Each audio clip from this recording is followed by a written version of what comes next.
C'est l'heure du journal de l'Afrique, soyez les bienvenus sur France 24. À la une ce soir, toujours pas d'excuses des autorités tunisiennes après les propos du président Kais Saied contre les étudiants et migrants subsahariens. La conférence de presse du ministre tunisien des Affaires étrangères est revenue sur les mesures annoncées hier en faveur de ces migrants. Nous serons à Tunis et à Dakar dans ce journal. L'arrivée d'une centaine de militaires burundais à Goma, dans l'est de la République démocratique du Congo. Ils ont été déployés dans le cadre d'une force régionale. Sa mission, mettre fin aux violences perpétrées par une centaine de groupes armés dans l'est du pays. La correspondance à Kinshasa dans un instant. Et puis au Nigeria, plusieurs centaines de partisans du candidat de l'opposition Atiku Abubakar ont manifesté ce lundi. Une marche à Abuja devant la commission électorale. L'instance a déclaré vainqueur à la présidentielle le candidat du pouvoir. Les manifestants contestent les résultats du scrutin. Le ministre tunisien des Affaires étrangères a tenu ce lundi une conférence de presse. Il s'est exprimé sur le scandale lié aux propos du président Kais Saied, des propos hostiles aux migrants et étudiants subsahariens en Tunisie.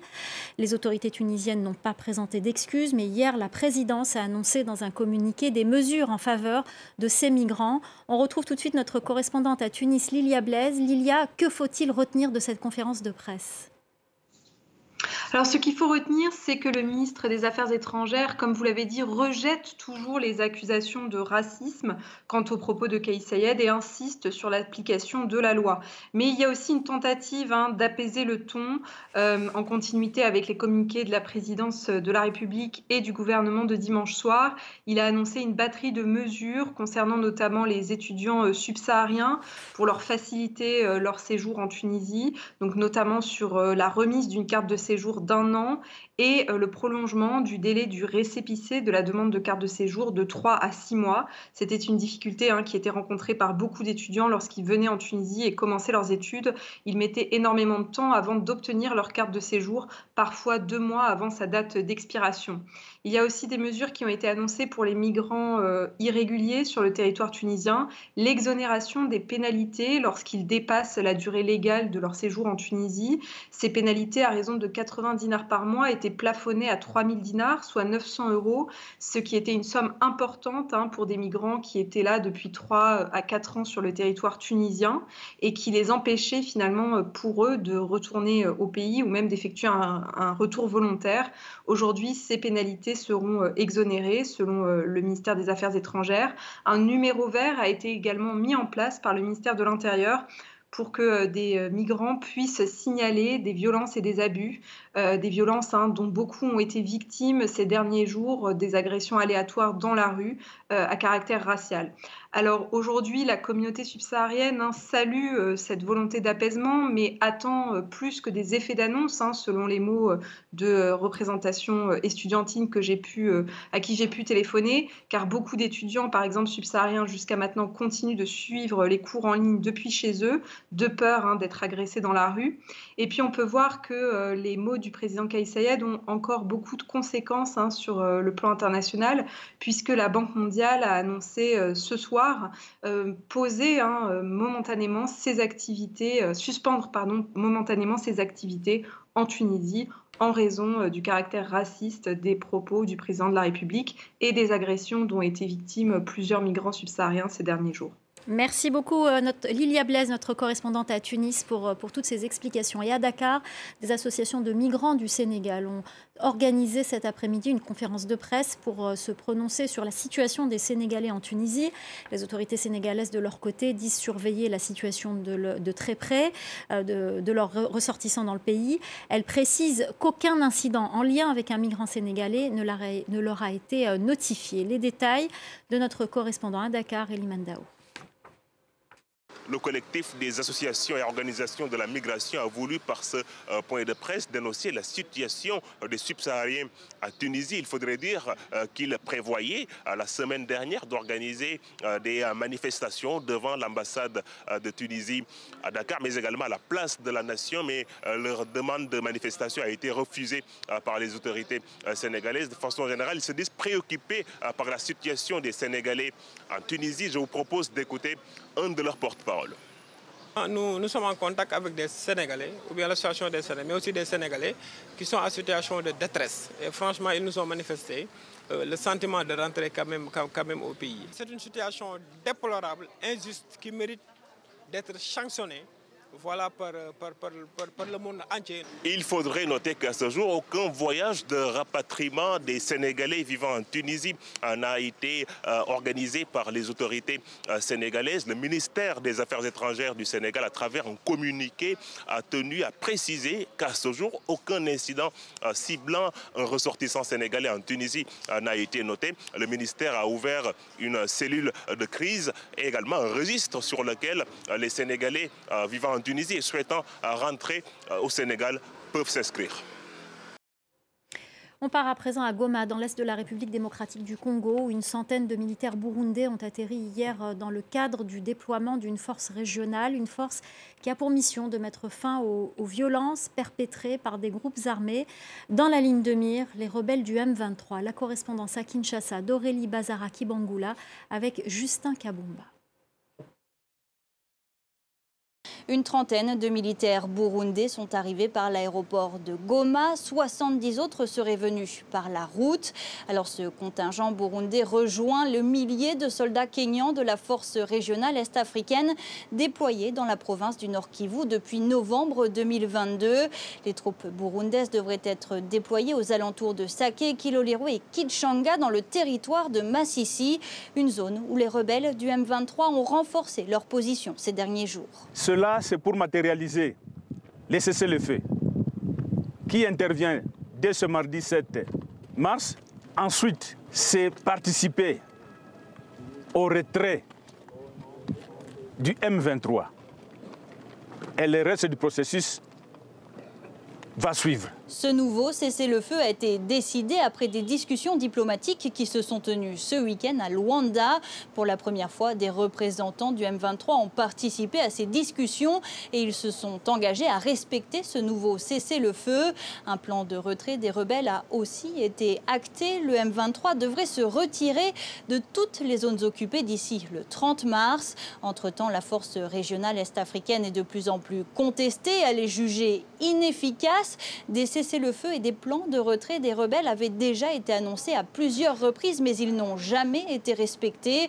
Sur le terrain, les affrontements continuent. Des tirs d'artillerie ont d'ailleurs été signalés ce matin à Mubambiro et aux alentours de Sake, une localité située à moins d'une trentaine de kilomètres de Goma. Cette manifestation de l'opposition au Nigeria, des centaines de partisans d'Atiku Abubakar, candidat malheureux à la présidentielle, ont manifesté à Abuja devant le siège de la commission électorale, une instance accusée d'avoir manipulé les résultats. L'INEC a déclaré le candidat du parti au pouvoir, Bola Tinubu, vainqueur. Le processus électoral a été critiqué par de nombreux observateurs. Laurent Berstécher. Rassemblés devant les locaux de la commission électorale, ces partisans d'Atiku Abubakar refusent de baisser les bras.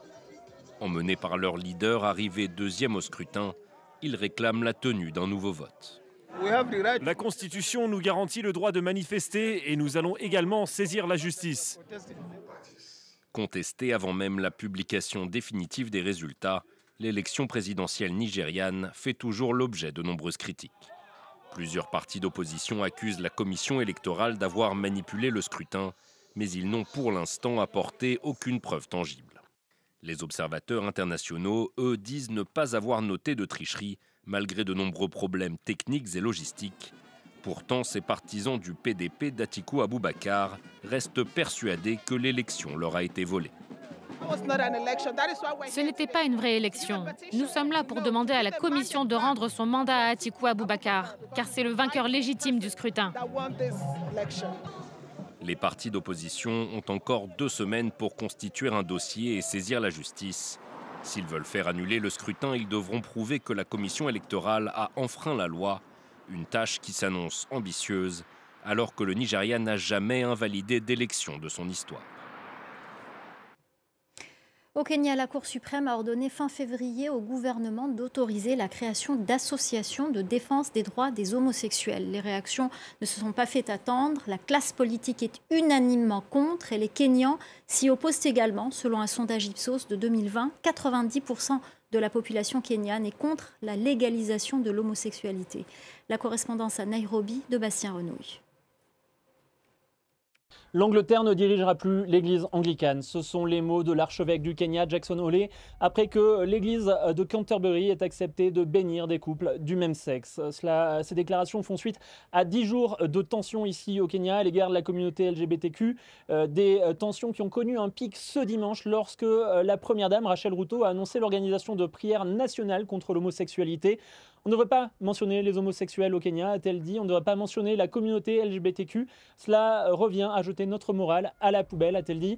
Alors ce sont des déclarations assez peu surprenantes puisque son mari, le président William Ruto, vendredi a affirmé que en tant que croyant, en tant que pratiquant, et même s'il respecte la justice du pays, eh bien, la morale kenyane, l'histoire du Kenya, la culture du Kenya ne permet pas à deux femmes de se marier ou à deux hommes de s'unir. Il a ajouté, cela peut se produire dans d'autres endroits, mais cela ne se produira pas au Kenya. Et il semble que pour une fois, eh bien, l'opposition est d'accord avec le président, puisque Raila Odinga a tenu des propos de la même teneur et que plusieurs membres de l'Assemblée nationale ont proposé qu'une nouvelle loi soit votée pour empêcher la création d'organisations qui défendraient les droits des homosexuels.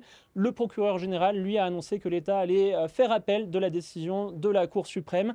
Donc c'est une victoire amère pour les défenseurs des droits de la communauté LGBTQ ici au Kenya. Après plus de 10 ans de bataille judiciaire, ils savent que le combat continue alors que dans le pays, les rapports sexuels entre personnes du même sexe sont toujours punis de 14 ans de prison.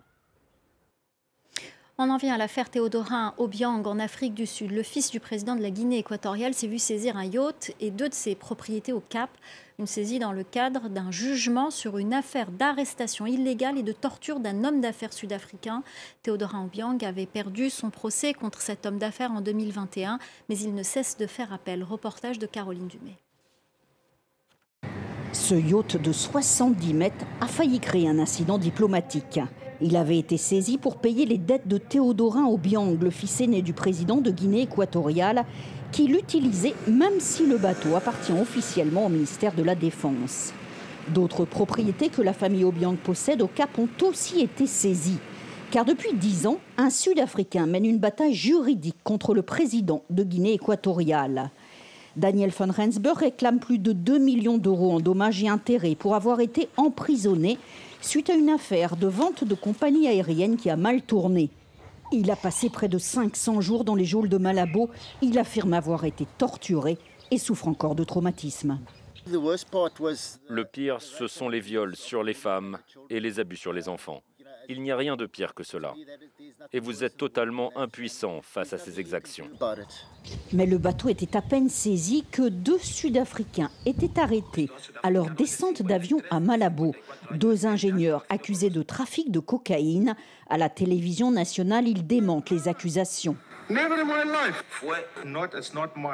Au vu de ce qu'a vécu Daniel van Rensburg, les familles de ces nouveaux détenus sont paniquées. Nous ne savons même pas s'ils sont en vie. C'est ce que j'ai dit à l'ambassadeur.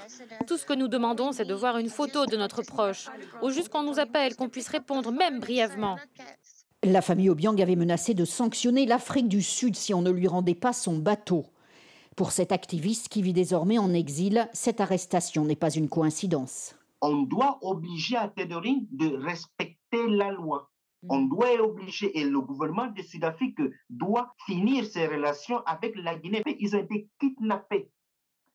On les a fait une fausse accusation pour faire de la pression à la Sud-Afrique et qu'ils puissent laisser le bateau.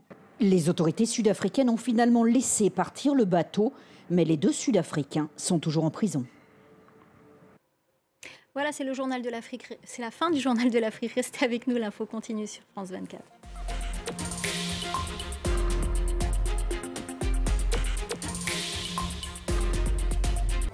Le Liban, une économie au bord du gouffre. Je ne sais pas quoi vous dire, ça se voit, non? On n'a jamais vécu comme ça avant. On est fatigué psychologiquement. Des institutions en faillite. L'État nous a abandonnés. On doit trouver des financements par nos propres moyens. Et des habitants poussés à l'exil. On repart à zéro, parce qu'on a presque tout perdu avec la crise au Liban. Le Liban vit aujourd'hui au crochet de ses enfants expatriés. Je n'avais pas d'autre choix que de venir ici. Ma routine maintenant, c'est boulot-maison. Ce n'est pas une vie. Être loin de ta famille, ça te détruit. Reporter, Liban SOS Diaspora, sur France 24.